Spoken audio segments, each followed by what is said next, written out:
My name is Miss Hallett and I'm in charge of GCSEPod across the whole school.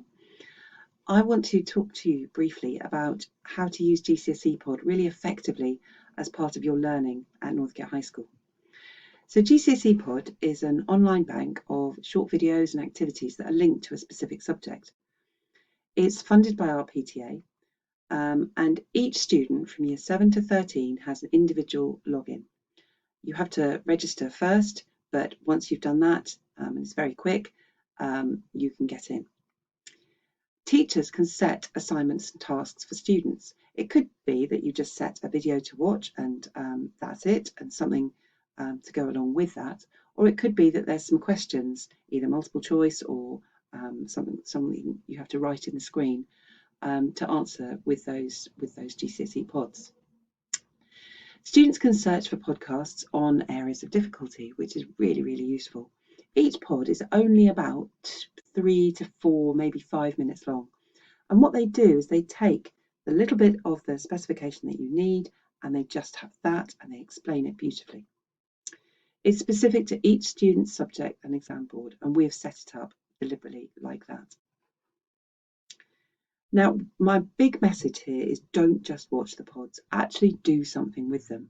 So it could be that you start and you think, right, well, actually, what do I need to know? What do I need to learn? So you identify what topic do you want to go and know about. Think, right, what do I know so far? So test yourself. You could test yourself with an exam question, write down the key facts that you can remember and how they link together, or answer questions for yourself on flashcards that you've made for yourself. Let's just see what you know already. And then, okay, well, what are my gaps that I need to be filling? So then you see, right, what am I still unsure of? And at that point, you can find a pod video and you can say, right, actually, that's the bit. You can narrow it down, use that vision time really effectively, go to the tricky parts. And there's 2 different ways of doing that, and I'll show you how to do that.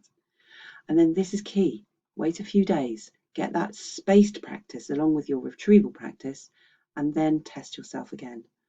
And see, right, am I feeling more confident? Yes, great. Then you can repeat the process with a different topic, or actually, do I need to go through something and repeat that and see what I'm doing?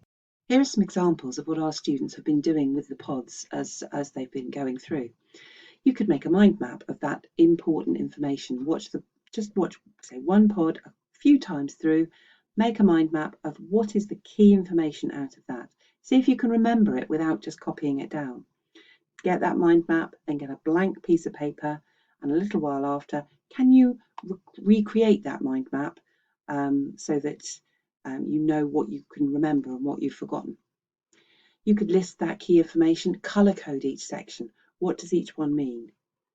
You could make your own question flashcards, but remember with your flashcards, just the key information. You don't want too much.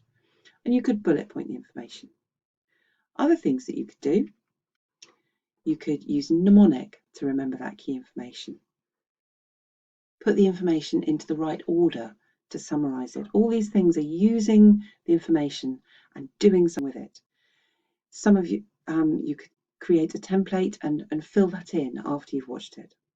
There is a student guide with a little booklet on our website if you can't remember exactly how to use it and how to log in, and how to reset your password if you need to. And also I've made a little video guide, so if you follow this link, it's on Microsoft Stream, and I will talk you through the process there. So to find GCSEPod, you just type GCSEPod into your search engine and it will come up as the first link. And you'll get a page that looks like this. If you click on this login button right at the top right hand of the screen, and then you will be asked to log in with your username or your email address. So as long as you know your username and your email address, you type those in and you can click on login. If you've never logged in before, then you click on this button here. And if you've forgotten your login details, then you click on this button here and follow the instructions. So once you've logged in, it will take you to your home screen. And this is your home screen. And you can explore all around. It's pretty much impossible to break. So just go and have a look. If you've been set an assignment, then your assignment will be in the assignments button. And that's also in this sidebar here. So you click on view all if you've been set several, And what you want to do is go right to the end of the page, because your assignment, the most recent assignment, will be right at the bottom. And you might have been set quite a few. And all you do is you go through and you click on the assignment that you need to be doing, and then you will start that assignment. So start the assignment. And this will say, right, watch the videos and complete some questions. And they might be multiple choice questions. They might be free response questions, just to make you think and do something with the information. As soon as you've finished the assignment and finished the questions, you must press on Submit Assignment. There's other ways to look at pods. So you could either just put your search into the search term at the top, or what you could do is click on one of your subjects and then find the thing that you particularly want to go over. So for example, in the prose, we could go through Sign of 4, and this will show you all of these pods, and they're only 3 or 4 minutes long, about the particular characters or the different things that you can do. It's just worth mentioning as well that all of this is available on your smartphone, and you can use it on an app. It's ever so easy to do. You could do it, a lot of students are doing it as they come to school or leave school. Another really powerful thing about the GCSEPod setup is that what you can do is you can go to My Courses, and this has got all of your courses, and it's arranged it into the exam papers that you're going to be doing. So for example, in history, it's got your exam paper, and say for example, I was thinking, actually I'm not so sure on the history of medicine. So I can just go through, scroll down until I come up against the history of medicine. And I can think, it's the revolution bit, the industrial area of the history that I want to go through, and there are your pods, easy and accessible for you. Really nice thing about the GCSEPod website is that they've created these learning activities right at the top for you. If you're just thinking, I'm not quite sure what I should be doing with these to help me to remember.